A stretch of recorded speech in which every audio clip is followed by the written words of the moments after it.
Okay, this is another impromptu video. It's a follow-up video to the very last video that I published where we did some spring cleaning and I threw a bunch of stuff away over the railing into the dumpster down below. Surprisingly enough, a lot of people are just like, what are you doing? Why are you throwing all that stuff away? Obviously you have too much stuff. Obviously you don't value the things that you have and so this video is to explain it's not how it works here at all. So let's take a, we're not wasteful here. I use things down to the last nub that's left, that's anything that's any good before anything gets thrown away. But as I said in a reply to someone, there's only so many old, used, yellowed speaker grills that a guy can own. So let's take a look. This is the parts room. Everything is supposed to be like this. Everything's supposed to be organized. Technically, there should be nothing on the floor, but we're not done yet. So there is today. We got stuff over here. Everything's in its tubs. And most of the tubs are labeled, and the ones that aren't labeled are because the tubs got shuffled and they'll get relabeled soon enough. But as an example of how we don't waste things, let's take a look here. So here's a tub. Soon enough on here, oh, Cindy already did it. It says knobs. Guess what's inside? Knobs. Take the lid off. Look. Knobs. Knobs from all kinds of things. Knobs, that's a fan knob. Knobs from an IS305. Knob from an IC901. Knob from a 2090 or a 2540.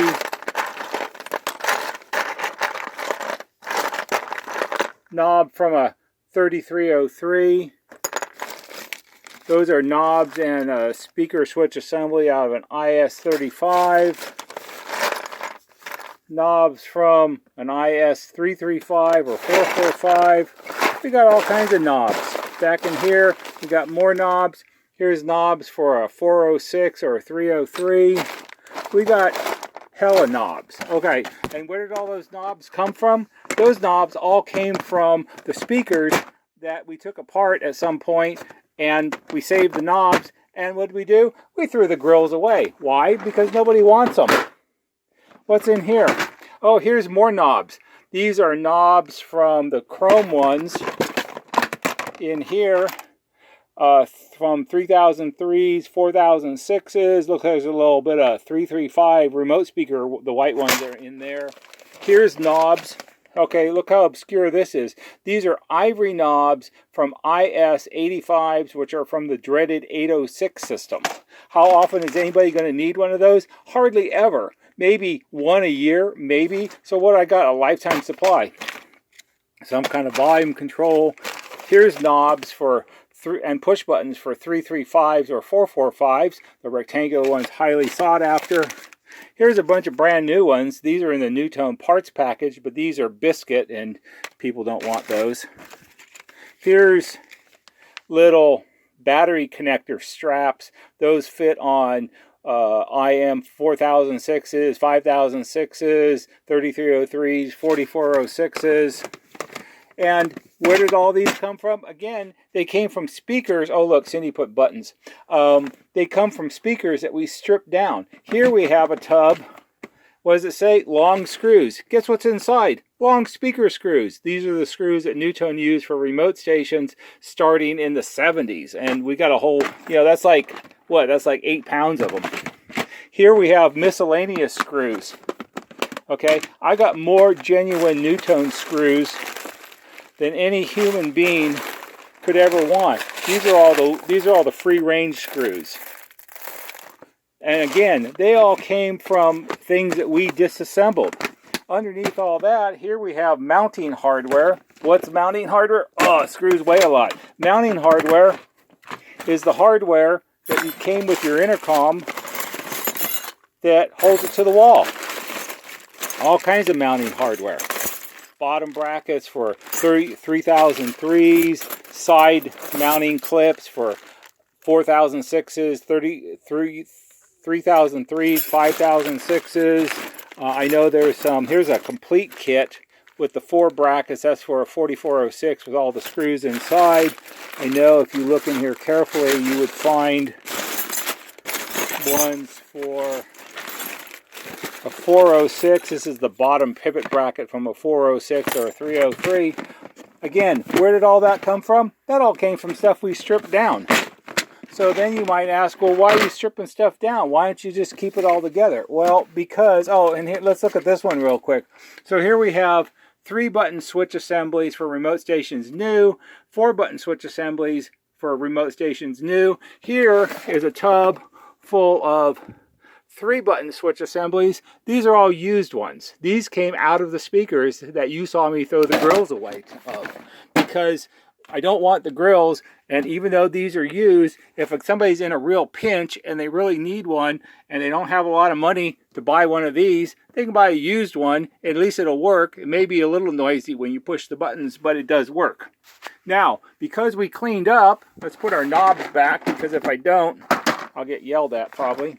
Since we cleaned out things, look at all the free space we have. We have all of this free space. We have another slot here. We have space up on top. This shelf is almost empty. This shelf only has a little bit on it. That shelf's got a big empty spot in it. The center shelf, this one's almost empty. That one's almost empty. Bottom's full, top's full. Well, there's 2 slots up there, but it's not much. And if we walk around over here, this whole corner was full of boxes all the way up as high as you could go to the ceiling. And then this shelf and this shelf are almost empty. That stuff is stuff still to be sorted through. That master needs to be wrapped up and put aside. And there's space up there. And some of those boxes have to be gone through, because some of those boxes that say 2027s, there's not much left in there, and they're taking up a lot of room for basically not a whole lot. Here are a cup full of screws right here, and some knobs and miscellaneous stuff. These came from things I took apart during the spring cleaning weekend, and they just haven't been sorted and put in the tubs yet. And so what we have over here, so here's an empty spot up here.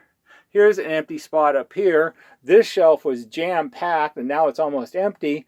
And then this is all just sort of here for right now. The bottom shelves are what belongs there. It's doorbell stuff, and this is DMC stuff down there. And then we have these boxes here that are all full and they need new labels.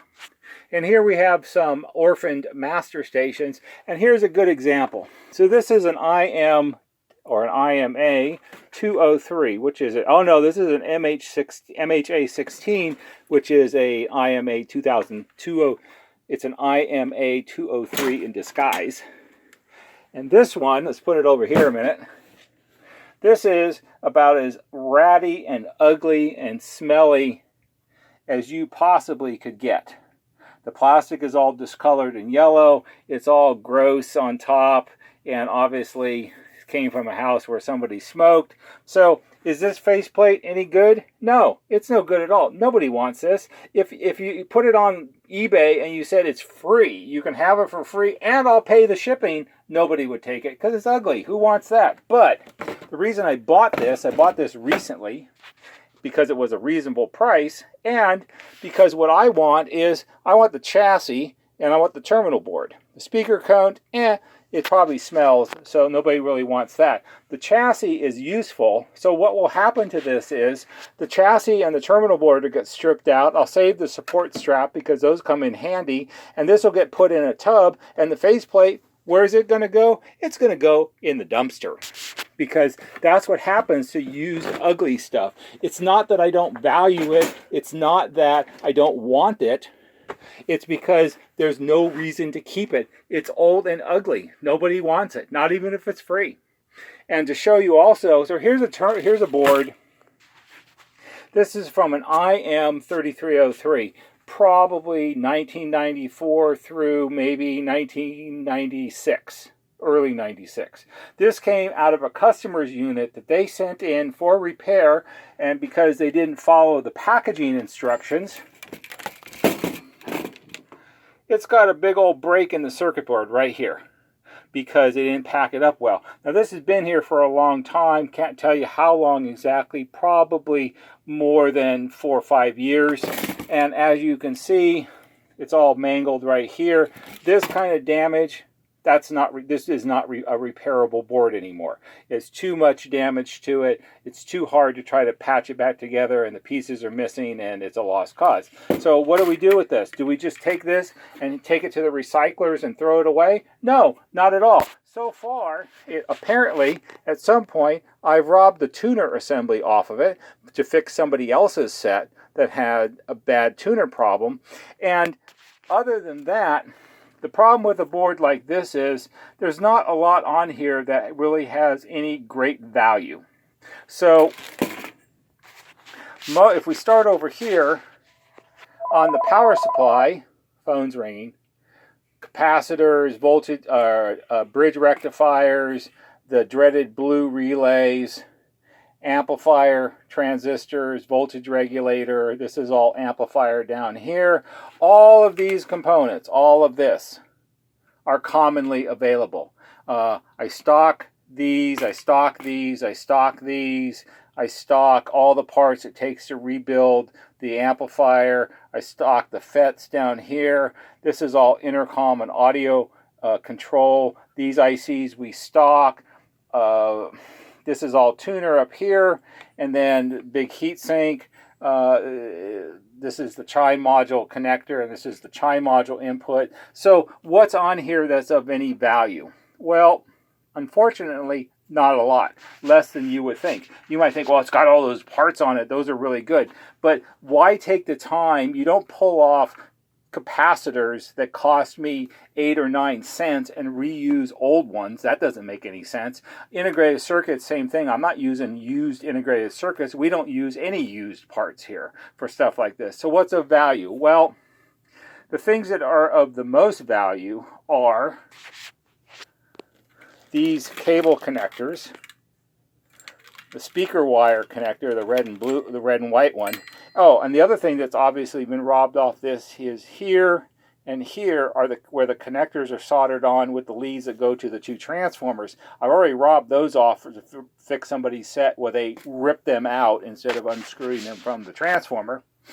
This audio cable here that goes from here up to here, that will come off, and I'll save it.